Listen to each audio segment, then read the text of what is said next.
Revenge with Karen. They say the hospitality industry is just babysitting for adults who have access to credit cards and a god complex.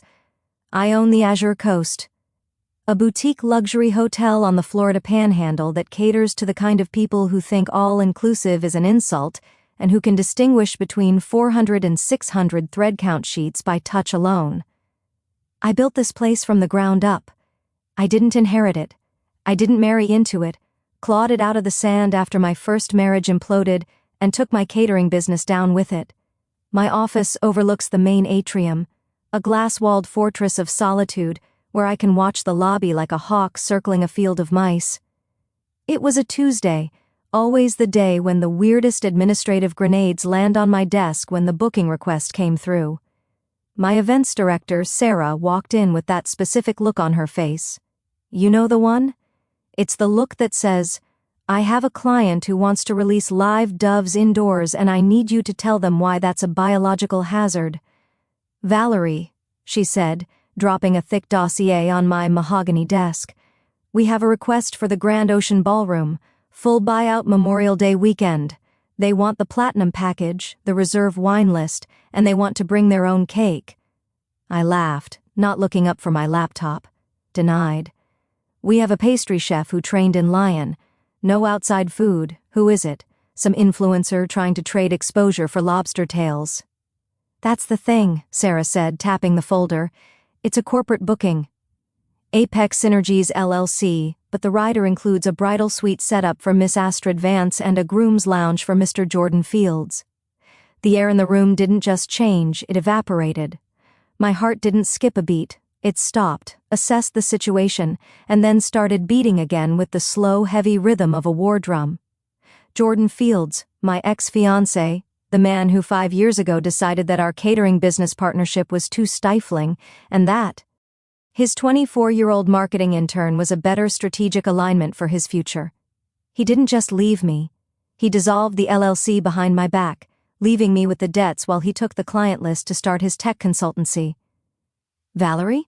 Sarah asked, stepping closer. You went pale. You know them. I took a slow sip of my lukewarm espresso. This is the part where I tell you that if you love stories about vindictive exes and corporate warfare, you should probably hit follow button and upvote this mess, because what I'm about to tell you is cheaper than therapy and more satisfying than a subpoena. Trust me, we're just getting started. I know the name, I said, my voice steady. Apex Synergies is a shell company. Jordan uses it for tax write-offs when he wants to buy things he doesn't want the IRS or his investors to look too closely at. I opened the dossier. The contract was standard, but the audacity was exceptional. Jordan was booking my hotel for his wedding. Now you have to understand the geography of my life. When Jordan and I split, I was destitute. I lived in a studio apartment that smelled like mildew and despair. He took the high road, which is to say, he took the cash and the reputation.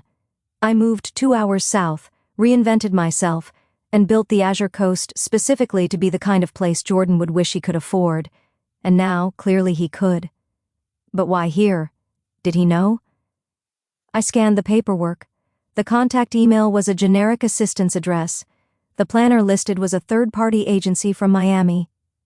He doesn't know, I whispered, a cold smile touching the corner of my mouth. Thinks this is just another high-end venue. He doesn't know I'm the owner. Sarah frowned. Okay, so do we decline? We're technically at capacity, but I can squeeze them if the money is right. But if it's personal, oh, it's personal, I said, standing up and walking to the window.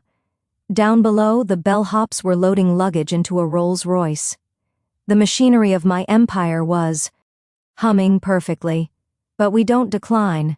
We don't? No, I turned back to her. If we decline, just go to the Ritz down the street. He'll have his perfect day. He'll toast his new life, and he'll never know how close he came to the edge of the cliff. I looked at the contract again. The deposit was massive, non-refundable. And there, in the fine print of the venue rules I wrote myself at 3 a.m. 3 years ago, fueled by spite and Chardonnay, was clause 14 billions regarding misrepresentation of party identity. The booking party fails to disclose the true nature of the event or the identity of the principals for commercial or publicity reasons. The venue reserves the right to terminate the event at any time without refund. He used a shell company. He didn't list himself as the primary contact. He was hiding. "Sarah," I said, smoothing my blazer, "approve the booking. Send them the welcome basket, the expensive one with the truffle oil. Are you sure?" Sarah looked terrified. "He's a good kid, but she doesn't have the stomach for blood sports." I'm positive I lied. My hands were shaking just a little. Not from fear, from adrenaline. It's the same feeling you get when you're standing on the high dive, looking down at the water, knowing that the fall is going to be long, but the splash is going to be spectacular. Jordan Fields was coming to my house. He was bringing his new fiancée, Astrid, a name that sounded like a comic book villain or a jagged rock going to celebrate their love on my marble floors under my crystal chandeliers, drinking my champagne. I sat back down and picked up my pen. I signed the approval line with a flourish. Valerie is sterling. I didn't use that name when I was with Jordan. Back then, I was just Valerie Fields. Even though we weren't married yet, I used his name professionally. When I left, I took my maiden name back and polished it until it shined like a diamond. "One more thing, Sarah?" I called out as she reached the door. "Yes, boss." "Put me down as the lead logistics consultant for the event. I don't want my name on any guest-facing paperwork. I want to be invisible. If anyone asks, I'm just operations." Sarah nodded slowly, understood, invisible. I turned back to the window. The ocean was churning, gray and violent. A storm was coming in off the coast. The weatherman called it a tropical depression. I called it appropriate atmosphere. Jordan thought he was booking a venue. What he was actually booking was a front-row seat to his own reckoning. And the best part, he was paying me $150,000 for the privilege. I opened my laptop and created a new folder titled Project Iyakar. Let's see how close to the sun this bastard wants to fly. 2 weeks later, the happy couple arrived for the site walkthrough. I made sure I was nowhere near the front desk when they checked in. Instead, positioned myself in the grand ballroom wearing the standard issue hotel uniform, a black button-down, black slacks, and a name tag that simply read Valerie Event Staff. No owner, no CEO, just a cog in the machine. I grabbed a clipboard and pretended to be inspecting the sconces. The double door swung open and in they walked. Jordan looked exactly the same, which was annoying. He has that kind of face that ages like a senator, silver touching the temples, jawline sharp enough to cut steak, wearing a suit that cost more than my first car. He was on his phone naturally. He was always on his phone. And then there was Astrid. If Jordan was old tech money, Astrid was Instagram influencer who just discovered Dutch champagne. She was tiny, blonde, and vibrating with an aggressive energy that sucked the oxygen out of the room. She was wearing sunglasses indoors in a ballroom which has no windows. "It's smaller than it looked online," Astrid announced, her voice echoing off the vaulted ceilings. She didn't look at the architecture or the hand-painted murals. She looked at the space as a background for herself. My event director, Sarah, was leading the... Her smile plastered on so tight I worried it might crack her enamel. "Actually, Miss Vance, this room accommodates 400 comfortably. For your guest list of 200, it will feel quite spacious." "I don't want spacious," Astrid snapped, keying off her glasses to reveal eyes that were cold and assessing. "I want intimate, but expensive intimate. Jordan, get off the phone." Jordan lowered the phone but didn't put it away. "Babe, it's the investors. They're nervous about the third quarter projections. I'm nervous about the floral arrangements looking like a funeral home." She shot back priorities. I stood by the service entrance, holding my breath. Jordan looked tired. Not the tired of a man working hard, the tired of a man who has sold his soul and is realizing the payments are higher than advertised. Sarah gestured toward me. "And this is Valerie from our logistics team. She'll be ensuring the physical setup meets your specifications." Jordan's eyes swept over me. This was the moment, The moment where he would recognize the woman he lived with for 6 years, the woman he planned a life with, the woman whose credit score he ruined. His gaze slid over me like I was a piece of furniture. No recognition, no spark, nothing. I had cut my hair into a sharp bob and dyed it a darker brunette since we split. I was wearing glasses, but still to be looked at and not seen it stings, but it also armed me. If I was invisible, I was dangerous. "Hi," Astrid said, barely glancing at me. "Okay, Valerie, listen. I want the head table on Adis elevated. I want to be looking down at the guests. Is that possible?" "We can certainly arrange a staging platform," I said, keeping my voice flat and subservient. I pitched it slightly lower than usual, stripping away the authority I usually project. "Good. And these drapes," she gestured vaguely at the custom silk velvet curtains I had imported from Italy. "They're depressing. Can we replace them? I want something sheer, more ethereal. Those are load-bearing aesthetics." I deadpanned. Astrid blinked. "What I mean," I corrected myself. "They are integrated into the acoustic soundproofing of the room. Removing them would compromise the audio quality for your band." "Ugh, fine. Just cover them with flowers or something." "Jordan, are you listening?" Jordan sighed. "Flowers, got it. Whatever you want, Astrid, just tell me what to sign." "You're useless," she muttered, turning her back on him. She walked over to one of my junior banquet captains, sweet kid named Matteo, who was setting up a sample table setting. "Excuse me," she barked at him. "Why is this fork here?" Matteo stammered. "It's the salad fork, ma'am." "It looks cluttered," she said, picking up the silver utensil. Heavy real silver, mind you, and dropping it onto the table with a loud clang. "Take it away. Well, do salad and entree with the same fork." Efficiency. I felt my blood pressure spike. This wasn't just about etiquette, it was about respect. Don't ask guests to eat Chilean sea bass with a salad fork because you think the table looks cluttered. "Actually, ma'am," I interjected, stepping forward, "the silverware placement is standard for a 5-course service. Removing it might confuse the service staff and delay the dinner." Astrid whipped around, staring at me as if the vacuum cleaner had just spoken. "I didn't ask for your opinion," she hissed. "I gave an instruction. You're here to move tables, not to give me a lesson in cutlery. Right, Jordan?" Jordan looked up, clearly wanting to be anywhere else. "Just do what she says," he told me, waving a hand dismissively. "We're paying for the place, aren't we?" There it was. The entitlement, the assumption that money buys not just the space, but the dignity of the people inside it. "Of course, Mr. Fields," I said. My voice was sugar glass, sweet, transparent, and ready to draw blood. I watched them for the rest of the hour. He took notes, not about the wedding, but about them. Astrid was insecure, covering it with cruelty. Jordan was checked out, covering it with money. They were a disaster waiting to happen. As they were leaving, Astrid stopped at the door and pointed at a small smudge on the glass, a fingerprint left by a child probably 10 minutes ago. "Filthy," she sneered. "If I see one speck of dirt on my wedding day, I'm getting a refund." "We strive for perfection," Sarah said weakly. "Strive harder," Astrid said. Jordan held the door for her, trailing behind like a beaten dog with a Gucci collar. As the limo pulled away, I looked at Sarah. She was fuming. "I hate them," Sarah said. "I literally hate them. Can we charge them a jerk tax?" "Oh, we're going to do better than that," I said, dropping the clipboard. I pulled my phone out and dialed my legal counsel. "Hey, David," I said into the phone as I walked back toward my office, shedding the invisible servant persona with every step.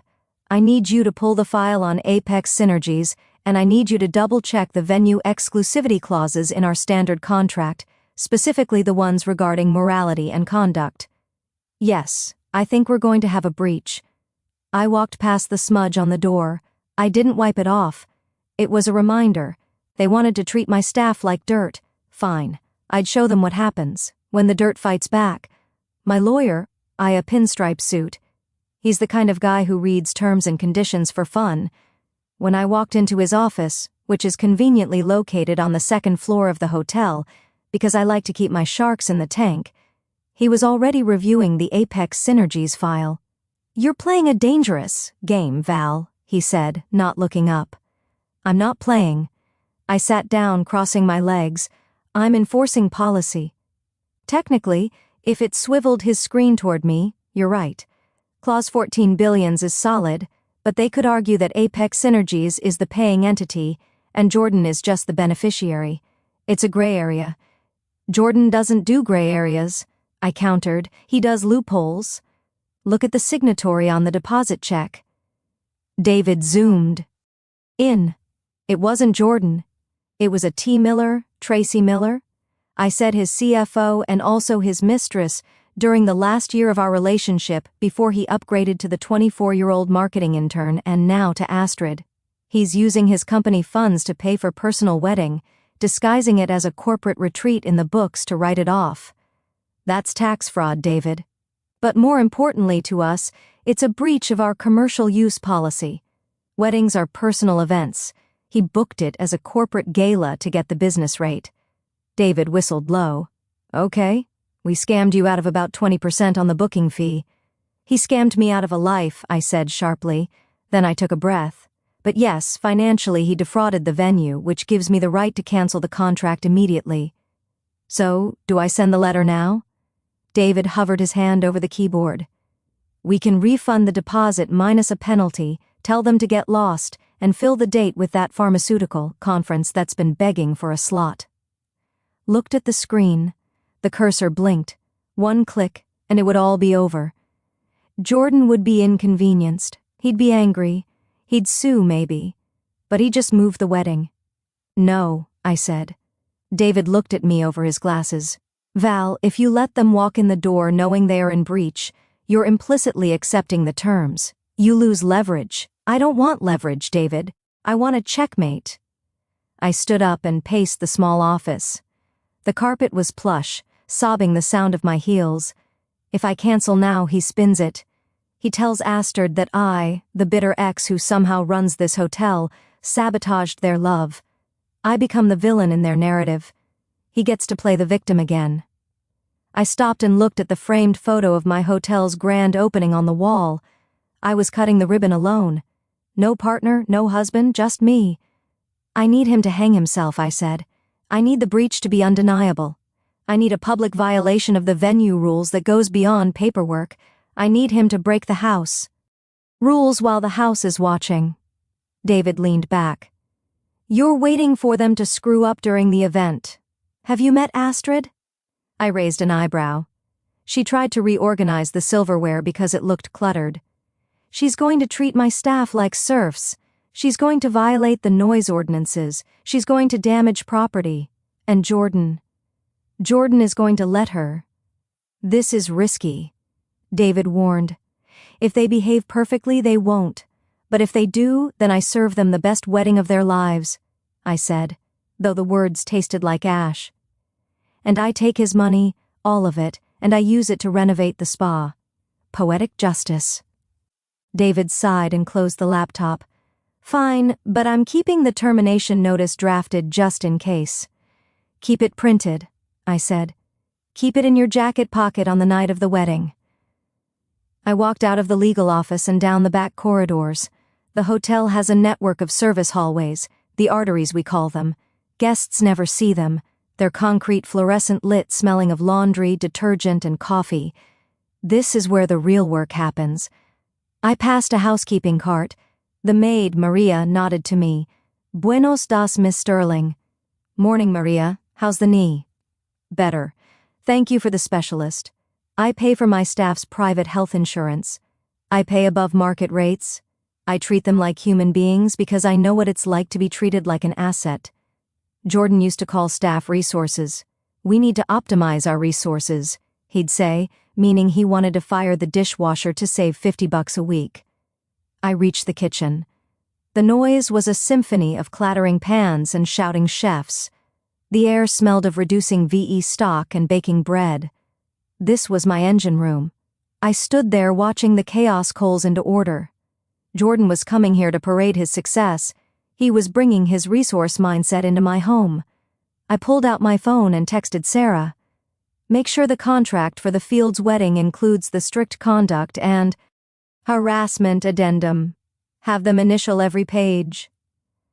A moment later, Sarah replied, Done. They didn't even read it. Astrid just wanted to know if the paper was organic. I smiled. Never read. That was their fatal flaw. They thought the world would bend to them, so why bother reading the instructions? The trap was set. Now I just had to wait for the prey to walk in and snap the wire. The wedding day arrived with the humidity of a sauna and the tension of a bomb squad dispatch. The grand ballroom had been transformed. I had to admit, despite Astrid's personality, the room looked spectacular.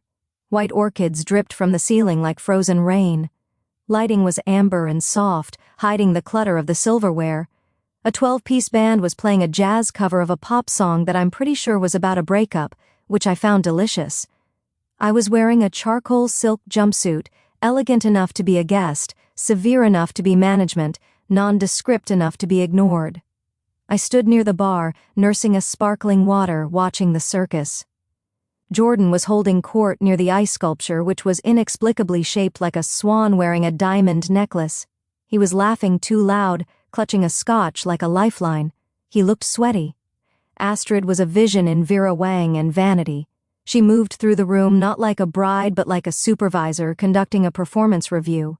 She wasn't smiling. She was checking angles for the photographer. I checked my watch. 7:15 p.m. dinner service was starting. This was the danger zone. High-end service is a ballet. One misstep. Cold soup, a dropped fork, and the illusion breaks. I saw Maria, the housekeeper I'd spoken to in the hallway, helping the banquet team.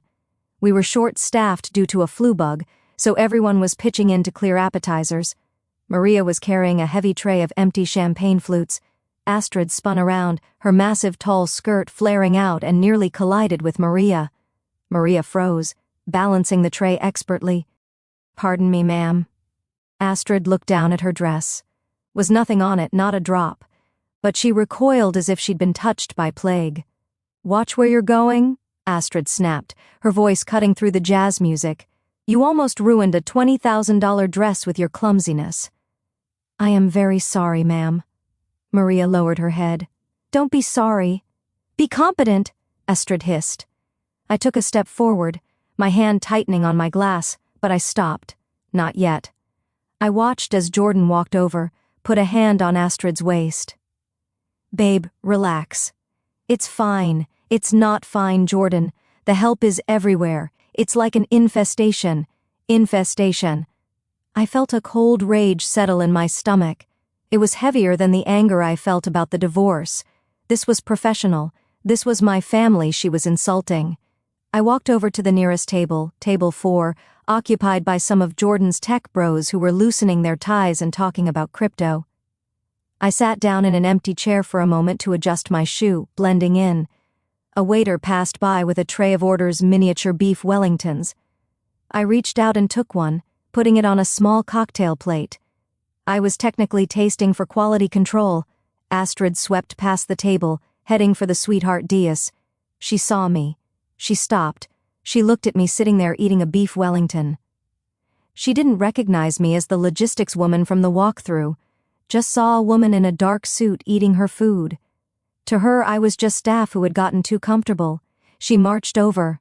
"Excuse me," she said, her voice dripping with disdain. I looked up, chewing slowly. "Yes." She reached down and literally snatched the plate from my hand. "Staff," she said, loud enough for the entire table to hear, "eat in the kitchen." The table went silent. The tech bros looked awkward. Jordan, standing 10 feet away, turned around. He saw me, saw Astrid holding my plate. For a second, I saw recognition flicker in his eyes. Not of my name, but of my face. Have I seen her before? But he dismissed it. He was too drunk on his own importance to process it. "Astrid, let's go sit down," Jordan said, waving his hand. Astrid glared at me. "Do your job. Get out of the guest area. You're ruining the aesthetic." She turned and walked away, handing the plate to a passing waiter with a look of disgust. "Trash this." Sat there for 3 seconds. In those 3 seconds, I replayed the last 5 years. The tears, the bankruptcy hearings, The nights I scrubbed toilets in this hotel because I couldn't afford a night cleaner yet. The way I built this place brick by brick to be a sanctuary of hospitality. And this woman, this tourist in my life, just told me to eat in the kitchen. I didn't yell, I didn't make a scene. I stood up. I smoothed my silk jumpsuit. I placed my cloth napkin on the table, perfectly folded. I looked at Jordan, who was guiding Astrid to their throne. Okay, I thought. You want staff to eat in the kitchen? Then let's see how you eat when the staff disappears. I turned and walked toward the service exit. I didn't look back. I walked past Sarah, who was standing by the door, eyes wide. She had seen the whole thing. Val, she whispered, are you okay? I stopped. I looked at her. My face must have been terrifyingly calm because she took a step back. Sarah, I said softly, initiate Protocol 0. Protocol 0? But that's for emergencies, fires, hurricanes. This is a hurricane, I said, pushing the swinging doors open. It's a Category 5 named Astrid. Shut it down. I walked into the kitchen. The noise hit me, the heat. Everyone stop, I said. It wasn't a shout, it was a command. The kitchen went silent. Chefs froze with pans in midair. Set down your tools, I said. Turn off the ovens. We are done for the night. The chef de cuisine, a large man named Henry, stepped forward. Madam, the main course, the sea bus. The sea bus is cancelled. I said, staff eat in the kitchen, so let's eat. I grabbed a bottle of Dom Perignon from the service fridge, popped the cork, and took a swig. You have 15 minutes to pack up, I told the room. We are closing the hotel. There's a specific kind of silence that falls over a commercial kitchen when the ventilation hoods are turned off. It's heavy. It presses against your eardrums. Madam Sterling, Henry said, wiping his hands on his apron. Are you serious? The contract is void, I said, walking towards the back office where the master controls were. They violated Clause 7, abuse of staff, and Clause 14, fraudulent booking. I am exercising my right as the proprietor to refuse service. I looked at my team, 30 people, cooks, dishwashers, servers. They looked confused, but they also looked relieved. They had been dealing with Astrid's demands all week. Everyone gets paid for the full shift, I announced, plus a hazard bonus. Now clear the stations. I don't want a single plate leaving this room. I left them to it and took the service elevator up to the executive suite, my office. I sat down at my desk and pulled up the building management system. It's a smart hotel. Everything is connected. The lights, the sound, the AC, the locks. I called Security Chief Mike. He's a former Grandio guy, ex-military, loyal to a fault. Mike, I need a perimeter, I said into the phone. We are evicting the Grand Ballroom. Evicting? Mike's voice crackled. Copy that. Hostile. Passive-aggressive. I corrected, but let's treat it as hostile. I want 4 guards at the main ballroom doors. I want the valet service suspended. Bring the cars around, park them in the driveway, and hand the keys to the front desk. No one waits for their car tonight on it. What's the timeline? 45 minutes. Let them finish the salads. I don't want them starving. I just want them leaving. I hung up and turned to my computer screens on monitor 1, the ballroom camera feed. Jordan was laughing at something the best man was saying. Astrid was picking at her salad, looking bored, had no idea that beneath her feet, the gas lines to the ovens had just been cut. On monitor 2, the contract, I scrolled to the signature page. T. Miller, I highlighted the cancellation clause. The venue reserves the right to cease operations immediately if the client or their guests engage in behavior deemed abusive, harassing, or threatening to the staff or property. She called my staff an infestation. She snatched food from my hand. It was petty.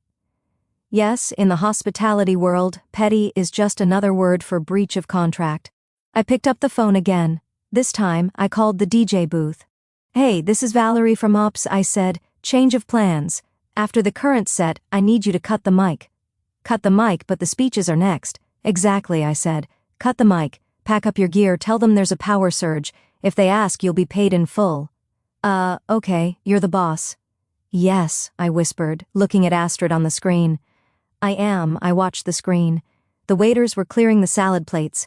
Usually this is when the main course would be firing, the sizzle of 200 fillets hitting the grill.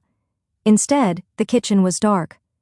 The staff were sitting on the stainless steel prep tables, eating the wedding food. Henry was slicing the beef Wellingtons and passing them out to the dishwashers. It was a beautiful mutiny. I saw Sarah enter the ballroom on the feed. She looked pale. She walked up to the head table and whispered something to Jordan. Jordan frowned. He pointed at his watch. Sarah shook her head and pointed to the kitchen doors. Astrid slammed her hand on the table. "Here we go." I leaned back in my chair, the leather creaking softly. This was the moment of leverage.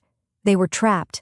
They had 200 guests, no food coming, and a venue that was slowly shutting down around them. My phone buzzed. A text from Jordan. "Who is this? A planner says there's a problem in the kitchen. Fix it. I'm paying a fortune." He still thought he was talking to an employee. He still thought money was the universal remote control for reality. I didn't reply. Instead, I opened the climate control app. Grand ballroom. Current temp 72 degrees Fahrenheit. Target temp 85 degrees F. I hit enter. It's Florida in May. Without AC, a room with 200 people becomes a swamp in about 20 minutes. I wasn't just kicking them out. I was sweating them out. I took another sip of champagne. It tasted like victory. Crisp, cold, and expensive. The door to my office opened. It was David, my lawyer.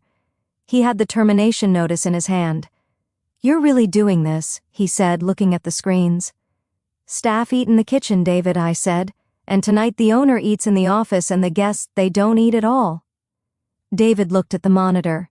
Astrid yelling at terrified waiter who was explaining there was no Cebus. "She really pissed you off," David noted.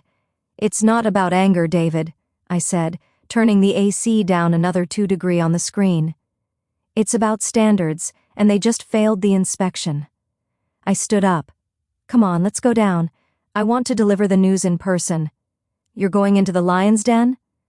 "No." I smiled, checking my reflection in the dark monitor. "I'm the zookeeper and it's feeding time."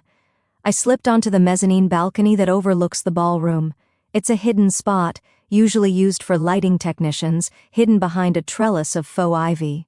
From here, I was a god looking down on a decaying Olympus. The room was already changing. You could feel it. The crisp, conditioned air was being replaced by the heavy, humid breath of the Florida swamp. Guests were fanning themselves with the menu cards. The waiters had vanished, leaving uncleared salad plates on the tables like dirty snow, but the show was still going on. The best man had just finished a rambling story about a college road trip, and now Astrid stood up. She tapped the microphone. "Thump, thump, is this thing on?" she asked, her voice shrill. "God, can we get some sound engineering in here?" It's echoing. The sound guy who I had already dismissed was gone. The feedback loop winded. Slightly. "Okay, whatever." Astrid sighed, holding her champagne glass. "I just want to say thank you all for coming to witness this upgrade." A few nervous chuckles from the crowd. "No, really," she continued, flipping her hair. "Jordan told me about his past. He told me about how he used to be limited, how he was stuck in partnerships, both business and personal, that didn't understand his vision." I gripped the railing. She was talking about me. Jordan had rewritten history to make me the anchor that held him down, rather than the engine that kept him afloat. "He started from the bottom," Astrid said, gesturing to the room. "And now look, he's here. We're here in this moderately adequate hotel," the crowd murmured, insulting the venue you're standing in. "Bold move, celebrating the fact that true class always rises to the top. Jordan, baby, you finally found someone who matches your tax bracket and your ambition." She raised her glass to leveling up and to leaving the past where it belongs in the discount bin. She drank. Jordan beamed, looking like the cat who ate the canary and then bought the canary's company. It was disgusting. It was perfect. As she lowered her glass, the room went silent. Not the silence of awe, the silence of confusion. The band didn't start playing. The waiters didn't pour the toast wine. "Hello?" Astrid looked toward the stage. Music. That was the cue. Last by Etta James. "Hello." Nothing. Then a guest at table 9, an older woman in sequins, waved her hand. "Excuse me, is it getting hot in here?" "It is sweltering." Another guest chimed in. Astrid frowned. "Jordan, tell them to turn up the AC. And where is the main course? My dad is diabetic. He needs to eat." Jordan stood up, looking around. "Server manager?" No one answered. The floor was empty of staff. From my perch, I pulled out my walkie-talkie. "Mike," I whispered, "initiate lockdown." Below me, the main double doors to the lobby clicked shut. They weren't locked. Fire code prohibits that. But the magnetic holders engaged, making them heavy. "What is going on?" Astrid's voice was rising, losing its polished veneer. "This is ridiculous. I am going to sue this place into the ground." I watched Jordan pull out his phone. He was dialing someone, probably the logistics consultant. My phone buzzed in my pocket. I looked at it. Jordan Fields calling. I let it ring. The heat was rising. I could see sweat glistening on Jordan's forehead. The flowers on the tables were starting to droop. I typed a text to Sarah. "Go tell Jordan that the owner requests his presence in the courtyard immediately regarding a contractual emergency." I saw Sarah enter the room from the service door. She looked small in the cavernous room, but she walked with purpose. She approached the head table. She leaned in and whispered to Jordan. Jordan's face went white. He looked at Astrid, then back at Sarah. Now he asked loud enough for me to hear. Sarah nodded. "Fine." Jordan slammed his napkin on the table. "Astrid, stay here. I'm going to go fire someone. Fire everyone." Astrid screamed after him. "And get me a Diet Coke." Jordan stomped toward the side exit, heading for the courtyard. I turned away from the balcony. It was time to descend. I checked my makeup in my compact mirror. Perfect, cool, composed. I walked down the spiral staircase to the courtyard. It's a beautiful space. Stone fountain, gas lanterns, jasmine vines. I stood by the fountain, the mist cooling the air. I waited. The door burst open. Jordan stormed out, his tuxedo jacket unbuttoned, his tie loose. "Where is the manager?" he shouted at the empty yard. "I want the owner right now." I stepped out from the shadows of the jasmine trellis. "Lo, Jordan," I said. He stopped. He squinted. The courtyard lighting was dim, romantic. "Who are you? Are you the owner?" "Look, your staff is incompetent, the AC is broken, and my wife is." He stepped closer. The light from the lantern hit my face. He stopped breathing. His mouth opened, but no sound came out. It was like watching a computer crash and reboot in real time. "Valerie," he whispered. "Hi, Jordan," I said, crossing my arms. "How's the wedding here? The C bus is unavailable." "You." He looked around, panicked. "What are you doing here? Do you work here?" I laughed. It was a dry, sharp sound. "Work here, Jordan. Look around." I gestured to the sprawling resort, the tower suites, the manicured gardens. "I don't work here." I took a step closer. "I own it." You own this," Jordan stammered, his eyes darting from me to the hotel logo etched into the stone fountain. "Every brick," I said. "Every sheet. Every contract, including yours." He laughed nervously. It was a reflex. Okay, Val, good for you. You did well. But look, this is crazy. You can't just shut down my wedding because you're jealous." "Jealous?" I repeated the word as if it were a foreign coin. "Jordan, you booked my venue under a fake name to avoid paying the commercial tax rate. And your wife just assaulted my staff. This isn't about jealousy, it's about liability. She didn't assault anyone. She's just particular." She snatched a plate from my hands. "Jordan," I said calmly. "Me? The owner?" "She told me to eat in the kitchen." Jordan palled. "That was you in the jumpsuit?" "That was me?" He ran a hand through his hair. "Okay, look, I didn't know. I'm sorry. She's under a lot of pressure. Let's just fix this. Turn the AC back on. Get the food out. I'll pay extra. Whatever you want, double the fee." "I don't want your money, Jordan. I already have your deposit, according to the contract you signed, or rather that your mistress Tracy signed. I keep it in the event of a breach. Tracy isn't my..." He started, then stopped. He realized he was in a minefield. Save it, I cut him off. Here is the reality. The event is over. The police have been notified that we have trespassers on the property. You have 15 minutes to vacate the premises before they arrive to assist with the removal. Trespassers, we are guests. Guests adhere to the code of conduct. You are now liabilities. The door to the courtyard banged open again. Astrid marched out, sweating, her makeup starting to run. Jordan, what is taking so long? It's a sauna in there. People are leaving. She stopped when she saw me. You? She pointed a manicured finger. The kitchen eater. What are you doing here? Jordan, why are you talking to the help? Jordan looked at her, then at me. He looked sick. Astrid, he said, his voice weak. She's not the help. What? She owns the hotel, Astrid. Astrid froze. She looked me up and down. She owns this. Please look at her haircut. It's practically a bob. I smiled. It's a Prada jumpsuit. Astrid. And yes, I own the hotel, which means I own the ballroom you're standing in, the electricity you re-wasting, and the air you're currently polluting with your attitude. Astrid's jaw dropped. You can't talk to me like that. Do you know who my father is? Does he know you're holding a wedding in a venue owned by your husband's ex-fiancée? I asked sweetly. Astrid whipped her head toward Jordan. Ex-fiancée? This is her, the catering failure. Hospitality mogul? I corrected. And yes, it's me. Astrid turned red. A vein in her forehead throbbed. Jordan, did you know this?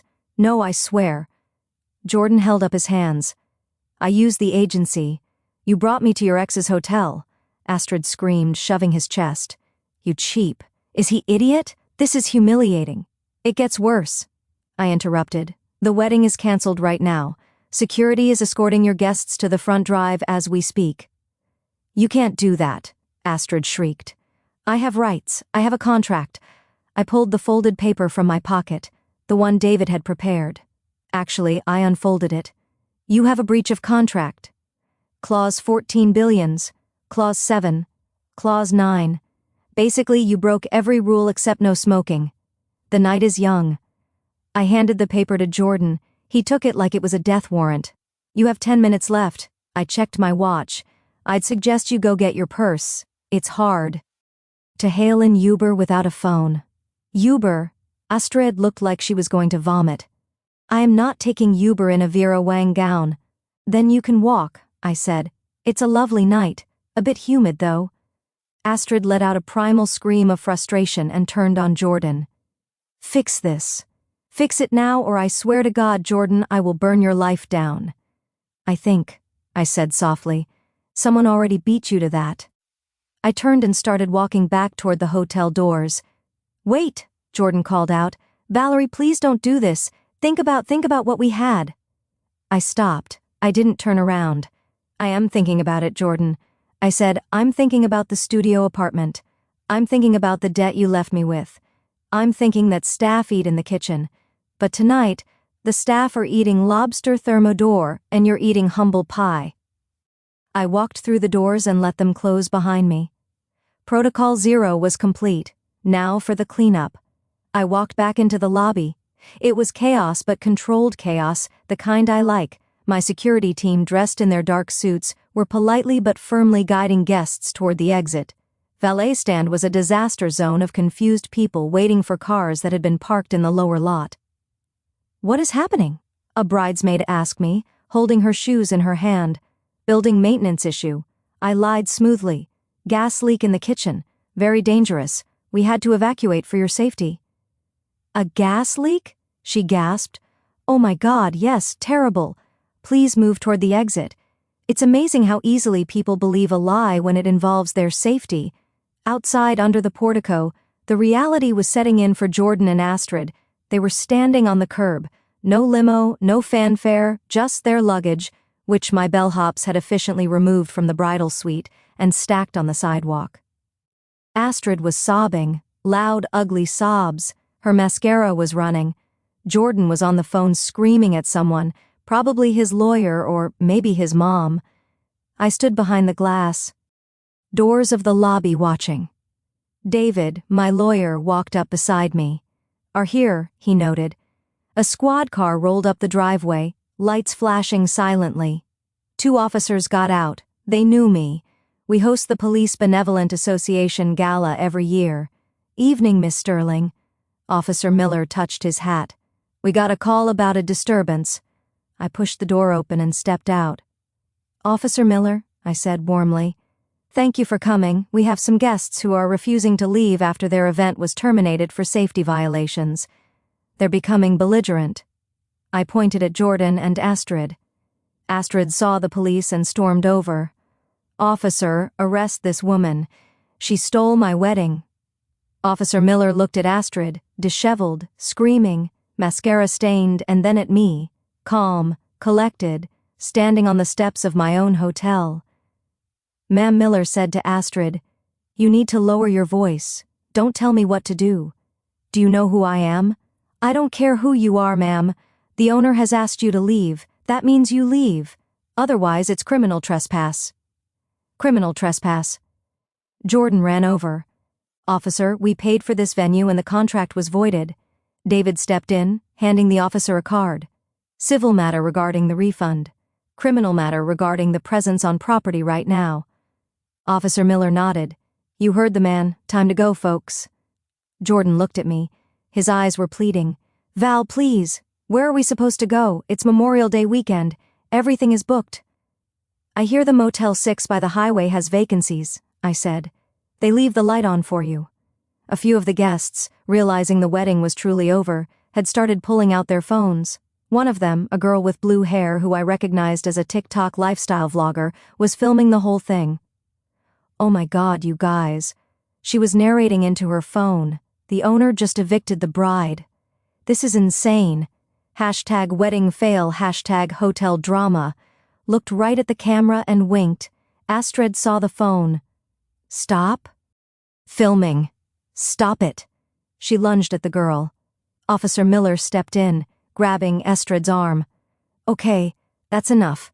Ma'am, you're coming with us to cool off or you can get in a cab right now. Astrid recoiled. I'm leaving. I hate this place. I hate Florida. She grabbed her suitcase and began dragging it down the driveway, her heels clicking unevenly on the pavement. Jordan stood there for a second, looked at his wife walking away into the darkness. He looked at his confused guests. He looked at me. You win? He mouthed. I won 5 years ago, Jordan, I said loud enough for him to hear. I just didn't cash the check until today. He hung his head, picked up his garment bag, and followed Astrid.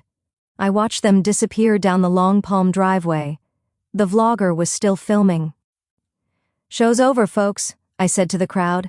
Valet is bringing your cars around. Safe drive home. I turned and walked back inside. The air conditioning in the lobby hit me cool, crisp, perfect. Sarah, I called out. Yes, boss? She appeared at my elbow looking exhilarated, unlocked the bar. Open the top shelf. Drinks are on the house for the staff tonight. And the food. Send the rest of the lobster to the local shelter. But save a plate for me. I'm starving. Where will you be eating? I smiled. In the kitchen. The next morning, sun rose over the Gulf of Mexico like a gold coin flipping into the sky. I sat on my balcony with a cup of coffee and my iPad. The internet was melting down. The TikTok video had 4 million views.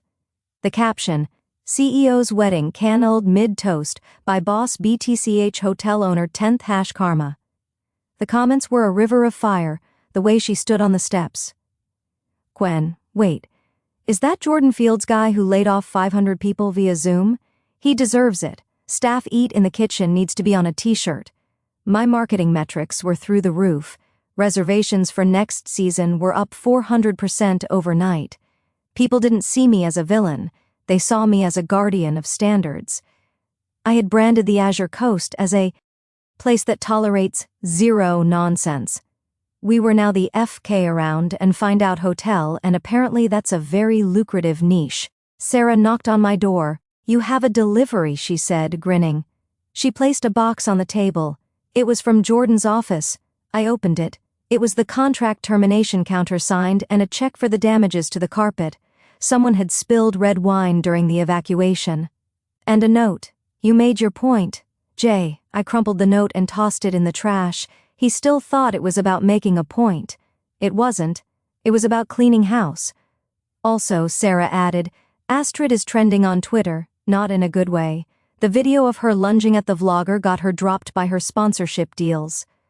Tragic, I said, sipping my coffee. Send a fruit basket to the vlogger, invite her back for a free weekend stay. Already done. I looked out at the ocean. The storm had passed.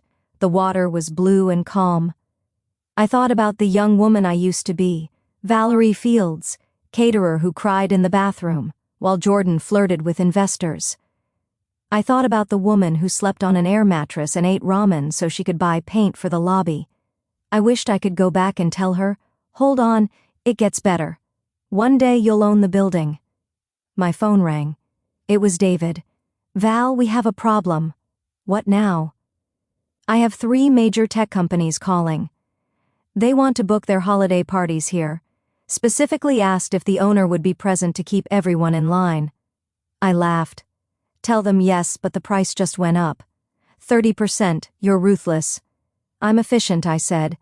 I hung up and stood. I walked to the railing of the balcony. Below, the pool was opening. Guests were laying out towels. The staff were moving with quiet precision, setting up umbrellas. Maria, the housekeeper, looked up and saw me. She waved. I waved back. Astrid was right about one thing. Staff eat in the kitchen. But what she forgot is that the kitchen is where the knives are kept. And in my house, we know how to use them. I went back inside. How life can twist itself into knots, and then somehow straighten out again. Yeah. Thanks for listening and being here.